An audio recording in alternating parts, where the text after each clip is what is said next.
mas agora acho que a respiração está nos parâmetros aí ideais, e acho que a gente pode seguir, né? O Gustavo vai fazer uma apresentação agora de um texto, e depois eu vou seguir falando sobre o conceito do luto ecológico, tá bom? Pois é, gente. Inicialmente, a gente pensou em trazer o conceito, né? E a partir disso, dar a sequência da conversa. Mas uma coisa que fomos pensando com o contato com as pessoas no Instagram, conversando disso com amigos, com o nosso entorno, né? É que é muito difícil falar de luto de forma geral, para começo de conversa, né? A gente tende a relacionar o luto com, não necessariamente com um processo de elaboração, de superar aquela dificuldade, mas com a dificuldade, com a perda, com a dor em si, né? As duas coisas passam a ser muito relacionadas. E quando a gente fala de luto ecológico ainda, tem um fator principal e que está meio que implícito, assim, né? Que é, a gente está sentindo mesmo essas perdas, né? Em que medida? Em que medida a gente está se permitindo sentir? E por que é tão difícil falar disso? E, em parte, a resposta que ele chegou é que a gente nem mesmo sabe o quanto a gente está ligado a esses sistemas, à floresta, ao ar, até que ele começa a falhar, né, a faltar.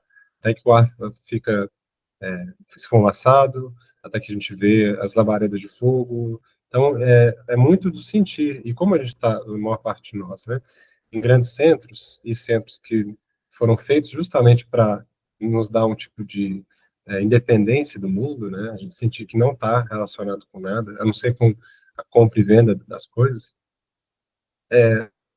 interessante trazer um pouco do olhar de quem está muito ligado a esses lugares, né? Especificamente com um texto bem curtinho, eu até esqueci de mandar antes para vocês, posso mandar depois. São 2 páginas, eu vou ler só uns trechinhos. Deixa eu até projetar ele aqui. Do um texto do, nossa, tem milhões de páginas abertas. O caos do final do doutorado, gente. Não assusta. Deixa eu encontrar em qual que tá. Acho que vai ser aqui. Um olhar de alguém que está muito profundamente relacionado, né, que é o Davi Copenau. Eu não sei se aqui não apareceu. Um texto dele chamado Uriá, que é o nome da terra-floresta, né, um conceito Yanomami, que se refere a um tipo de entidade que não é necessariamente só a floresta em si, né, não é um conjunto de árvores, mas também, né, a gente chegou à conclusão, assim, para traduzir, que é uma espécie de alma da floresta, ou a floresta com a alma, né? Com esse ânimo, com essa capacidade de ser, né? De agir, enfim, né? E que não nos exclui, mas não exclui os Yanomami, né? Participem participantes da Orihia. E aí tem umas partes que a gente quis trazer, né? Para começar, ele vai dizer o seguinte: os brancos pensam que a floresta foi posta sobre o solo sem qualquer razão de ser, como se estivesse morta. Isso não é verdade. Ela só é silenciosa porque os espíritos de Chapirepê detêm os entes maléficos e a raiva dos seres da tempestade. Se a floresta fosse morta, as árvores não teriam folhas brilhantes. Tampouco se veria água na terra. As árvores da floresta são belas porque estão vivas. Só morrem quando são cortadas e ressecam. É assim, nossa floresta é viva. E se os brancos nos fizerem desaparecer para desmatá-la e morar em nosso lugar, ficarão pobres e acabarão sofrendo de fome e sede. Então, o primeiro ponto que me chama a atenção é, além dele estar dizendo que, obviamente, a floresta é viva, né? É que os brancos pressupõem que ela está morta, né? Então, se a nossa sociedade pressupõe que a floresta não tem uma vida em si, ela não é capaz de sentir o luto por essa floresta, mesmo que seja uma parte dela, né? Porque está pressuposto que ela não tem vida. Então, um desafio de lidar com esse sentimento é que ele nem é mesmo reconhecido como uma coisa possível na sociedade moderna, né? E o segundo ponto é que a existência e a vida da floresta é o que impede, na visão dele, que entes maléficos, né, e a raiva dos seres da tempestade se manifestem. Então, a existência da terra, da floresta, ela não só traz beleza, né, ele vai ela fala que as árvores são belas e as folhas são brilhantes, né? Mas ela também evita que esses seres se manifestem, né? Então, olhar para esse luto, eu estou querendo convocar a gente, né? É reconhecer que a floresta é viva, reconhecer que a gente parte de um pressuposto de que ela não reconhecer que ela é linda, que ela é bela, e que ela nos resguarda de males, né? De entidades malignas, de poderes. Então, ela tem um propósito, né? Dando sequência. As folhas e as flores das árvores caem e acumulam-se no chão.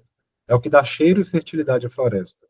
Esse perfume desaparece quando a terra se torna seca demais e os riachos se retraem nas suas profundezas. É o que acontece quando se corta e queima as grandes árvores, como as castanheiras, as sumaúmas e os jatobás. São elas que atraem a chuva. Só tem água na terra quando a floresta está com boa saúde. Então, num contexto de seca extrema, né, a gente vai pensando em que medida a gente não está vivenciando os resultados disso, né? Falta de saúde da floresta. Ela não está necessariamente morta, embora muito esteja sendo perdido, né? Mas está chegando um adoecimento muito grande, né? A terra da floresta, ou terra-floresta, possui um sopro vital, o Ixia, que é muito longo. O dos seres humanos é muito menor. Vivemos e morremos depressa. Se não a desmatarmos, a floresta não morrerá. Ela não se decompõe. É graças a seu sopro úmido que as plantas crescem. Quando estamos muito doentes, em estado de espectro, ele também nos ajuda na nossa cura. Vocês não veem, mas a floresta respira. Olhem para ela, suas árvores estão bem vivas e suas folhas brilham. Se ela não tivesse sopro, as árvores estariam secas. Esse sopro vem do fundo da terra, lá onde repousa o seu frescor. E ele também está nas suas águas. Aí muitos pontos chamam atenção, né? Enquanto a floresta, nós morremos de pressa, né? A floresta tem um sopro vital longo, né? Então ele está dizendo de uma entidade que permanece ao longo do tempo, que não se decompõe, né? Ou na sua decomposição ela vive, que como ele falou antes, as folhas que dão fertilidade à floresta. Olha que sabedoria, né? Agora todo mundo diz, né? Hoje é dia da agroecologia, tem que ter cobertura do solo. Até o agro está fazendo cobertura do solo agora, né? Mas o pessoal está ressoando isso há muito tempo. E outro ponto que eu achei muito, muito importante, assim, né? Quando estamos muito doentes, em estado de espectro, né? Que ele fala isso no livro Na Queda do Céu, né? O espectro já é essa coisa, a gente está meio morto, né? Por dentro. Muito por causa por vezes, né? Pela doença da mercadoria, né? Ou por outros adoecimentos. Ela também nos ajuda na nossa cura, né? Então, essa lembrança de que a floresta é cura, né? E a relação com ela é curativa também. O pessoal que trabalha com banho de floresta aí sabe bem dos poderes, né? E não só desse movimento esporádico, né? Quanto mais contínuo, profundo essa relação. E um último ponto que me chamou muita atenção é quando ele fala o sopro, né? Que vem do fundo da terra, lá onde repousa o seu frescor. Aí eu fico pensando o quanto a questão ecológica, né, a questão climática, não está relacionada a se retirar coisas do fundo da terra, seja petróleo, minérios, né, ou mesmo nutrientes na produção monocultural, né, e jogar isso para fora, né. Então, quando ele está dizendo o frescor repousa no fundo da terra, isso a gente consegue fazer uma tradução, né, um tipo de aproximação científica muito clara, né? E também está em suas águas, que é um outro ciclo importante no equilíbrio da temperatura no planeta. São os dois ciclos mais importantes da temperatura, o carbono e a água, né? Para finalizar, tem mais um trechinho aqui. É assim, a floresta está viva. Não a ouvimos quando ela se queixa, porém, ela sofre, como os humanos. Ela sente dor quando está queimada e geme quando suas árvores caem. É por isso que não queremos deixar que ela seja desmatada. Queremos que os nossos filhos e netos possam crescer achando nela seus alimentos. Nossos antepassados foram cuidadosos com ela. Por isso, hoje ela está em boa saúde. A floresta não está morta, como pensam os brancos, mas se eles a destruírem, ela morrerá com certeza. Seu sopro vital fugirá para longe. A terra se tornará árida e só haverá poeira. As águas desaparecerão. As árvores ficarão secas. As pedras da montanha irão se aquecer e se partir. Quando o sopro da imagem da terra está presente, a floresta é bela, a chuva cai e o vento sopra. Ela vive com os chapirepê, que são os espíritos que auxiliam os xamãs, né? É assim, a floresta não é bela por acaso, mas os brancos parecem pensar que é. Eles se enganam. Muito bonito tudo isso. E aí o último trechinho, né, para não me delongar demais, ainda tem a apresentação do conceito, mas ele vai dizer, para finalizar, né, os brancos não sabem nada disso, ele falou uma série de coisas aqui, né. Eles pensam que a floresta é bela, fresca e ventilada sem nenhum motivo. Para nós, a natureza é Uriha, a terra-floresta. É também os espíritos Chapiripê que nos foram dados por Omama, que é o Criador, né. A floresta não existe sem razão. Os Chapirepê vivem nela e Omama quis que protegêssemos suas moradas. Então, é uma cosmovisão que impressiona, né? Que um alento, de certa forma, e acho que também nos inspira, né? Pensar que a clareza com a qual o Davi Copenau nos apresenta essa relação, assim.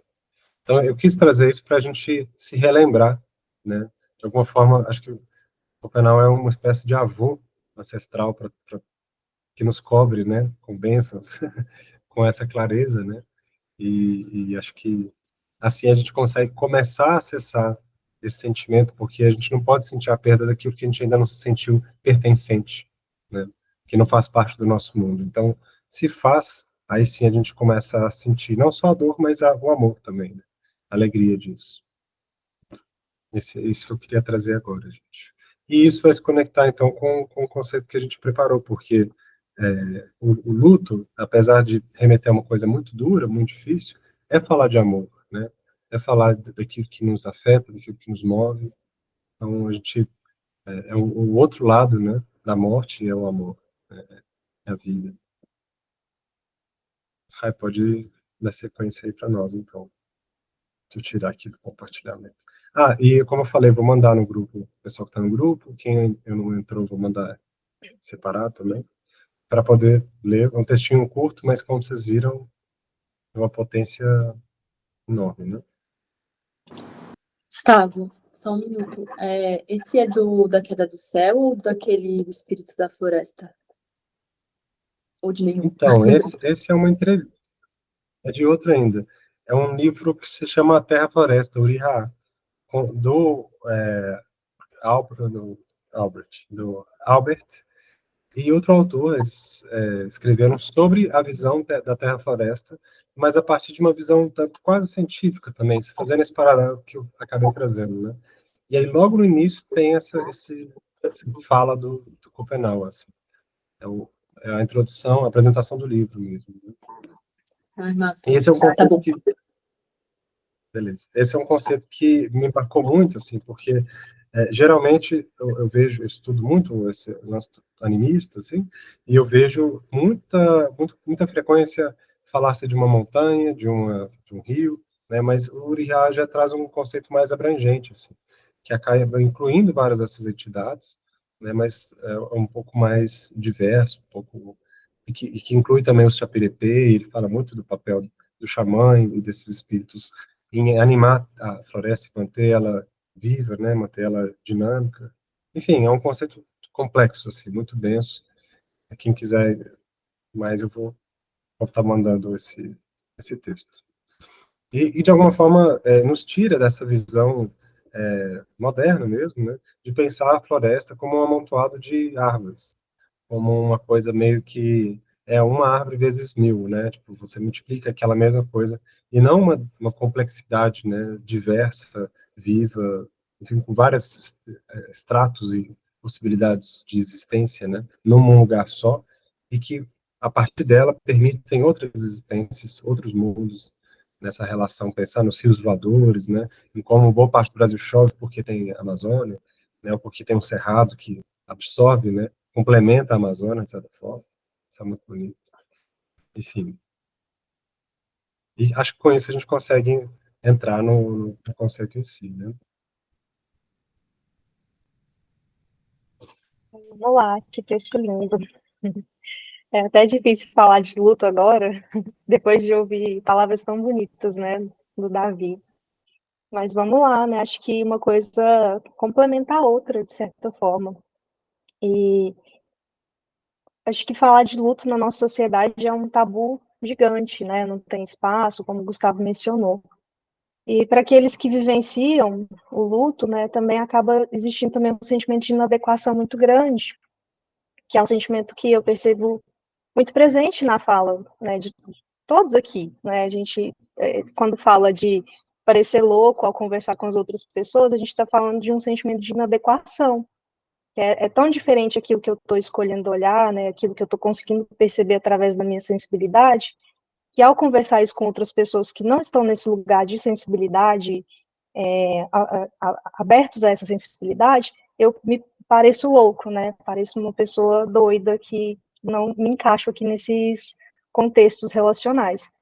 Eu passo pessoalmente muito por isso, e ter esse espaço aqui é uma proposta que vem muito também da nossa necessidade pessoal, minha, do Gustavo, de conseguir nos unirmos a outras pessoas que têm essa abertura, têm essa sensibilidade, da qual a gente pode conseguir conversar abertamente sobre isso sem parecer doidinhos, né? Pelo menos a gente não é doidinho sozinho, a gente é doidinho em conjunto. E o luto é um sentimento que é completamente humano, né? A gente vivencia vários lutos ao longo da nossa vida, né? Em diversas fases, momentos, a gente está passando por perdas e ressignificando, isso mesmo, ressignificando muitas coisas.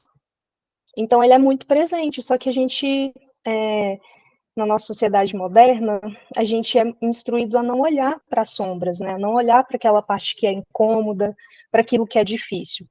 Porque existe essa pressão muito grande da gente estar sempre bem, sempre feliz, né? Sempre compartilhar as boas novas, coisas boas. Não vamos olhar para coisas que nos trazem afetos difíceis. E isso é importante, né? É um ato até de maturidade quando a gente consegue olhar para as sombras, olhar para os desafios e transmutar, né? Passar por esses lugares que nos permitem refletir e conseguir fazer essa transição para um outro lugar de mais abertura, de seguir, né, de sequência mesmo, de continuidade. E eu percebo muito isso nas falas, né, de muitas pessoas que acabam estando se encontrando paralisadas frente a tudo que tem percebido, né, florestas pegando fogo, secas extremas, né, históricas. Então isso traz à tona um sentimento de que parece que a gente está caminhando para o fim, mas que fim é esse, né? É um fim gradual, mas que a gente já consegue ver que parece que tem um fim, mas ao mesmo tempo não tem, porque existe a continuidade, mas parece que está acabando, mas não está mesmo assim. É confuso, é ambíguo, né? E vivenciar esses sentimentos. Então, como o luto é um sentimento humano, como eu falei, natural, e ele está muito hoje, assim, o espaço que eu vejo que existe é para falar de perda de um ente querido, né? De uma pessoa querida. E quando as pessoas, e eu percebo isso, conseguem passam por essas perdas próximas de pessoas, de bichos, enfim, que tem uma relação íntima, familiar, esse luto ele é sentido de uma forma muito intensa. E essas pessoas, elas conseguem acessar, né, elas estão validadas a olhar para esse sentimento e precisam passar por ele para conseguir, né, transmutar essa perda. Então, eu percebo que é mais comum falar de luto nesse contexto da perda de ente querido. Mas quando a gente fala de uma perda que é de uma paisagem, de um ecossistema, né, de um microclima que existia ali, de uma fauna nativa, de uma mata nativa, como é que eu falo desse luto, né? Porque isso me afeta, existe esse afetamento direto. Então, o conceito do luto ecológico, ele vem para falar disso, que o luto é um sentimento humano, mas existe esse luto relacionado a essa perda ecológica que a gente vem sentindo. Então, o Consolo, Ashley, Consolo e Elis, eles cunharam, né, esse conceito, muito com base ali na pesquisa que eles estavam desenvolvendo lá na Austrália, sobre as mudanças climáticas e o quanto que aqueles povos estavam sendo afetados.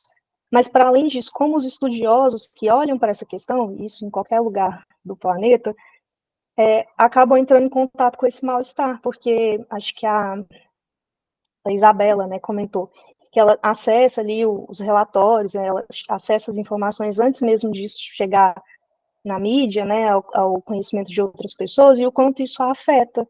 Então, existe esse entrar em contato com uma situação que ela é tão devastadora que o sentimento não tem nem muito nome, né? E aí esse nome, esse conceito, ele vem para ajudar, né, que a gente possa compreender e nomear, que tem a ver com o luto, né? Existe um luto sobre essa perda significativa devido às mudanças ambientais agudas e crônicas, né, ou crônicas. E aí, seguindo aqui, acho interessante quando esses autores eles falam que o luto ecológico é uma forma de luto desprivilegiado, ou um luto que não é reconhecido público abertamente, que é geralmente esquecido e apagado do debate público. Porque, como a gente vem mencionando aqui, né, o luto não é ele é um tabu, não é uma coisa legal, não chama a atenção das pessoas, então logo não vamos falar sobre isso, porque pode gerar outros tipos de sentimentos nas pessoas, como desespero, paralisação, desmobilização, porque o luto está correlacionado com essa introspecção, né, com esse fechamento, que é o processo natural do luto. Então, ele é desprivilegiado e, ao mesmo tempo, ele é sentido por todos nós. É uma incongruência isso, né? Ao mesmo tempo que socialmente é um sentimento que ele é um sentimento coletivo, mas ele não é um sentimento validado socialmente falando. E uma das penas, né, da educação ecológica é que se vive sozinho esse processo de luto em um mundo todo que está sendo cada vez mais ferido. E aí,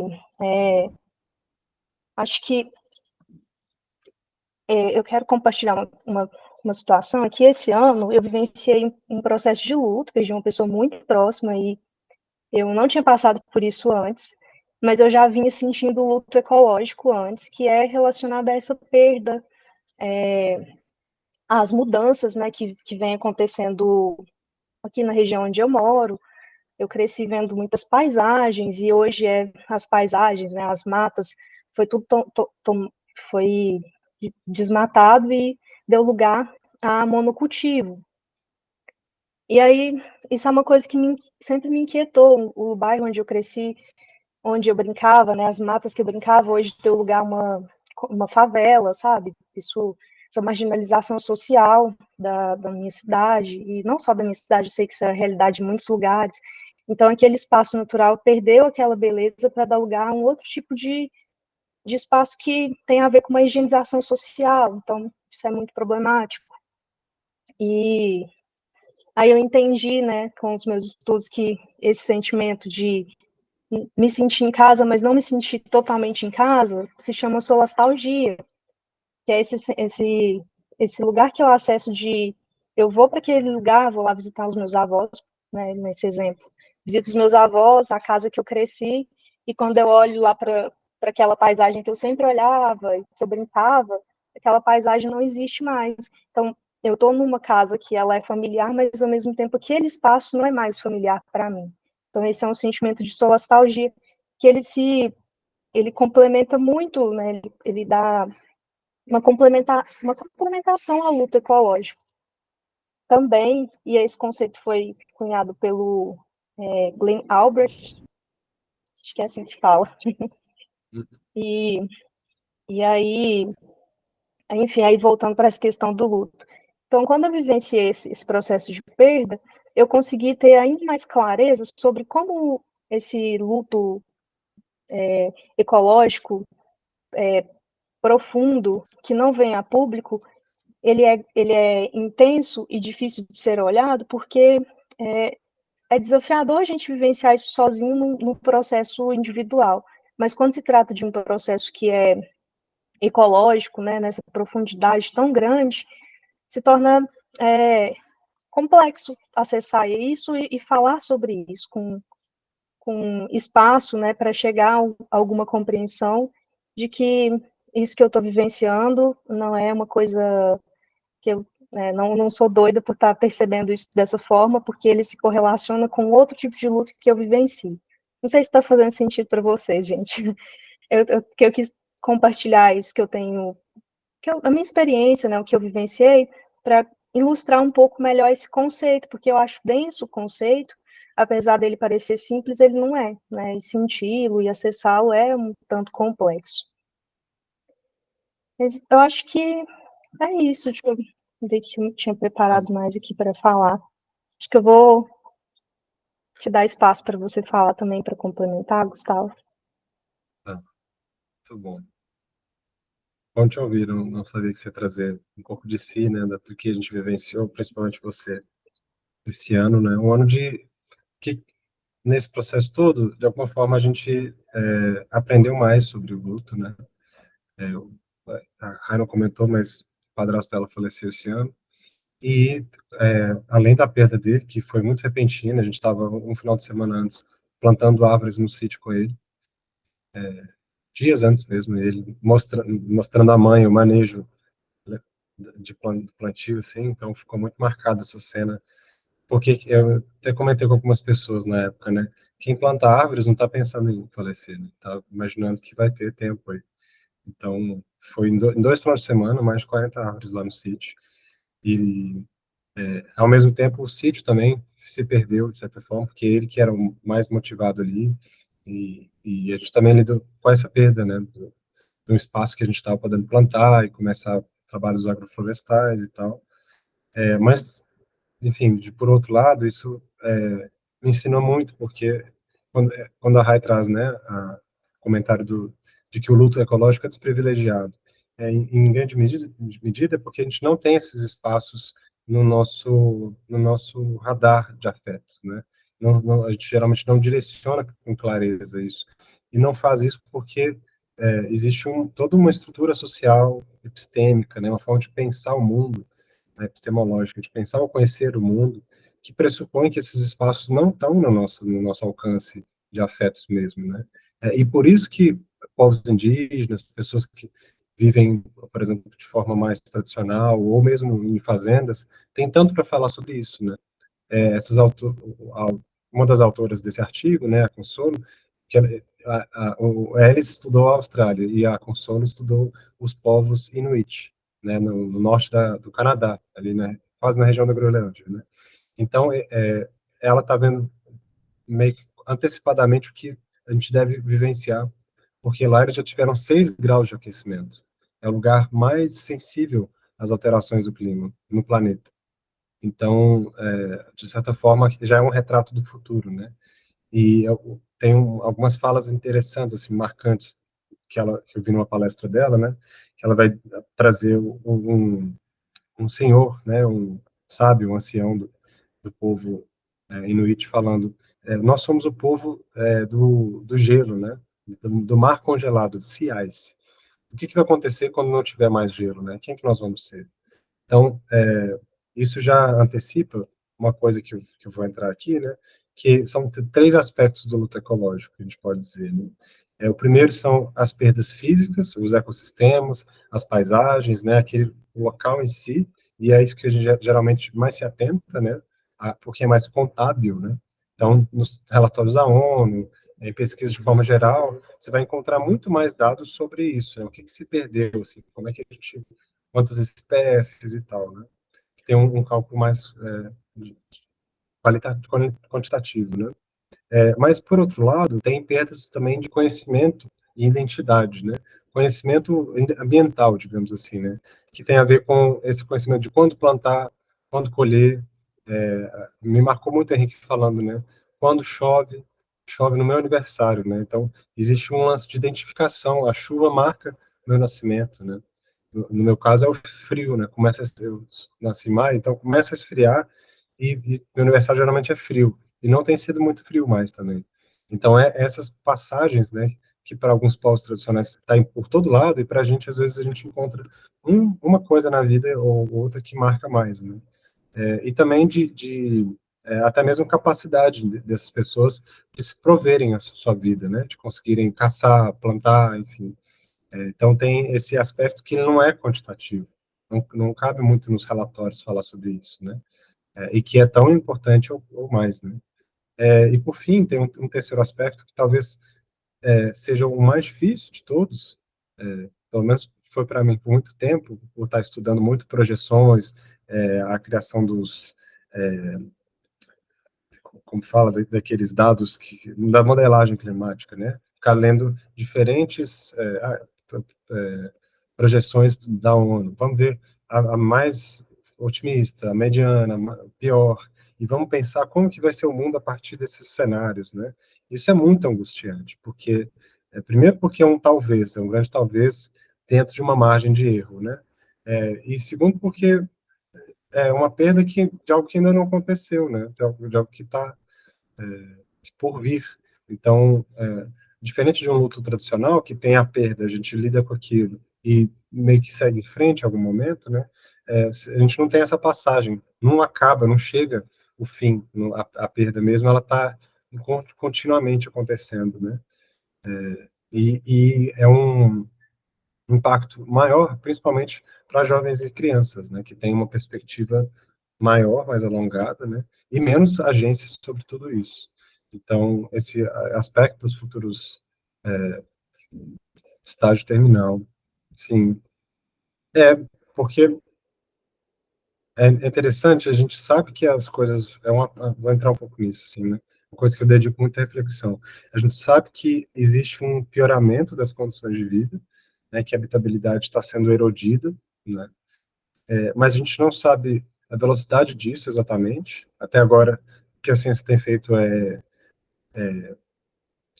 subestimar, né, a velocidade disso, ter sido conservadora, e os cientistas agora, a maioria, estamos alarmados, não prevíamos, né, mas porque a própria ciência do clima, ela tem que ser conservadora. Tem, assim, né, tem pesquisas apontando isso, que existe uma tendência dos cientistas de, primeiro, todos terem que concordar com algo, né, se não há concordância, você nivela por baixo. Isso no IPCC, principalmente, né, quando você reúne os dados. E segundo, que é quando você fala de algo que vai acontecer e isso não ocorre, conforme se havia dito, existe uma descredibilização dessa fala, né? Então, na busca de ter ser ouvido né, nas políticas públicas, pelos governantes, na mídia, né? Existe também essa tendência a reduzir ao cenário que está sendo visto, né? Então, por um lado, é pior do que a ciência tem apontado, né? Boa parte dela, pelo menos. Mas, ao mesmo tempo, a gente também está entendendo o nível de resiliência dos espaços, né? Que é diferente. Então, florestas têm resiliências diferentes, o cerrado, enfim, que é de onde a gente fala aqui, né? E também a capacidade de mobilização das pessoas, que é algo que a gente está por descobrir. Hoje, quando a gente fala de desse despertar, né? A gente sabe que ele está acontecendo, mas muito mais lento do que a gente gostaria, do que parece precisar, né? Então, eu fico pensando o quanto a gente está por ser descoberto, né, a capacidade real de mobilização das pessoas. Quando aconteceu, por exemplo, a Segunda Guerra Mundial, uma coisa que se discute muito nessa bibliografia, né, houve uma mobilização nos Estados Unidos de criar quintais produtivos. Isso em massa, assim, uma quantidade sem precedentes. Eu esqueci o dado agora, mas era uma coisa meio que 2/3 das casas nos Estados Unidos estavam plantando comida, né? Porque houve essa coisa de desabastecimento e das mulheres que estavam em casa, principalmente, não foram para a guerra, alimentarem, né, os soldados, enfim. E é muito interessante que essa mobilização aconteceu porque a ameaça era muito clara ali, a Alemanha, né, o Japão, o nazismo, enfim. E contra esse tipo de ameaça, a sociedade moderna muito rapidamente se mobiliza. Ela entende a guerra, ela entende um inimigo externo. Agora, uma ameaça que vem de um ser ou de uma entidade, de um sistema, que não era nem levado em consideração, que a gente nem olhava para isso, achava que estava por trás da sociedade, né? Lá atrás da sociedade tem a tal da natureza. E a gente vê que essa intersecção é muito maior hoje, né? As nossas ações afetam os sistemas vivos nos afetam, de modo que a gente é uma coisa só, no final das contas, né? Então, a gente está por entender também como gerar mobilização, né, para na direção de uma ecologização, de transformações, de um mundo que a gente não levava em consideração, para o qual a gente não estava preparado a reagir, nem esperava que ele reagisse, né? E acho que a nossa conversa passa muito por isso, por relembrar as pessoas, ou ensinar de alguma forma, apresentar, né, vou nem dizer ensinar, mas apresentar o fato de que a Terra reage, que a Terra é viva, que ela tem entidades vivas, né? E que ela está indiferente às nossas justificativas políticas, como diria Isabel Stangger, né? Ela está simplesmente entrando nas nossas vidas, já era a base das nossas vidas, e agora entrando, fazendo isso que acho que foi a Bia que comentou, né? Que é um tipo de morte de um aspecto nosso, né? A gente está tendo que perder, deixar de lado esse aspecto moderno que era indiferente a tudo isso, né? Para outro nascer. Então, o luto também fala de renascimento, né? De ressignificação, de uma regeneração, né? Dessa produção nova, né? Então, para finalizar assim, um pouco minha fala, né? De certa maneira, o que a gente está aprendendo é a se fazer de novo, né? E acho que o espaço aqui é para isso também, para a gente validar isso, porque não é um processo fácil. Quando a gente volta para a nossa realidade que a gente estava habituado antes, nessa versão que está sendo feita, né, há um estranhamento, porque nós estamos passando por mudanças profundas de identidade, de identificação com o mundo, né? O Latour vai falar que a ecologia nos enlouquece hoje, porque ela faz, abala as nossas confianças tradicionais, né? E começa a criar outras. A gente passa a confiar mais na Terra, nos processos dela, na nossa interação com ela, na possibilidade disso gerar vida, na possibilidade disso gerar um espaço para as crianças crescerem, serem felizes, né? Poderem desenvolver suas capacidades, que não está mais limitada naquele modelo de escola, de entrar no mercado de trabalho, que começa a complicar tudo isso, né? Então, isso até não está muito no artigo deles, mas está na nossa pesquisa, assim, né? Que o luto ecológico, ele, que a gente chama de luto planetário também, que tem esse processo em escala planetária, né? Ele é, sobretudo, um luto pelas perdas do nosso modo de existência, e não só pelas perdas externas do que a gente considera a natureza, a floresta, etc., né? Mas é aquilo que também, quem nós éramos nesse sistema que está falido e que está levando outros seres tantos com ele, né? E a capacidade de ressignificação dentro de tudo isso, né? Então, enfim, é de alguma maneira, aprender a ser de novo, né? E isso passa pela descolonização, passa por a voltar a ter a capacidade de aprender com povos tradicionais, né? A Cida Bento, no livro dela sobre branquitude, né, o Pacto da Branquitude, ela vai falar que muito foi estudado sobre os efeitos do racismo nas populações racializadas, mas muito pouco sobre o efeito nas populações que infligem o racismo, né, nas populações brancas. E que um dos maiores efeitos do racismo é o embotamento intelectual, ou seja, a incapacidade de aprender com o outro, né? Então, e aí não só o outro humano, racializado, mas eu incluiria o outro não humano, mais que humano, né? Então, esse refazer passa por esse desembotamento, por essa renovação da capacidade de aprender com o outro. E aí sim, com a conclusão dos autores aqui, eu já encerro, né? É que em lutar, encontrar força e maturidade, né? Visto que o luto pode ser o preço que pagamos por amar. Então, de certa forma, o que a gente está falando aqui é de amor, né? Como aprender a amar esse mundo, sentir as dores com ele, e nesse processo criar algo novo, né? Porque uma das dificuldades, e é o próximo tema para quem, né, já deixando aqui, quem se interessar na próxima roda, né, é a ecoparalisia. Porque por muito, como esse é um luto contínuo, né, ele não tem um ponto de final simples, por vezes a gente se paralisa e fica imobilizado, né? Porque a gente está constantemente renovando a perda. Cada dia tem uma coisa nova que a gente descobre que está perdendo, né? E uma dificuldade nova que a gente percebe, né, no caminho de mobilização. Então, uma tensão que existe, né, é da gente ir se paralisando, se enrijecendo, ao invés de conseguir agir criativamente, né? Então, a questão é reaprender a amar, né? E nesse amor, nesse cuidado, nesse olhar com o outro, esse aprendizado com o outro, conseguir se mobilizando e sair dessa posição rígida que gera tanto angústia, tanto adoecimento, né? Que, enfim, mobilizar não é sinônimo de não ter problemas mais, mas é de não estar preso neles, né? Não estar enrijecido desse lugar. que já é muita coisa. Então é isso, acho que que a gente preparou assim para trazer para vocês. E teoricamente o nosso tempo está finalizando, mas eu gostaria muito que a gente tivesse mais o tempo que fosse necessário, talvez meia hora, para a gente conversar e se ouvir. Então, se vocês quiserem trazer coisas, reverberações, percepções, tá aberto, tá bom?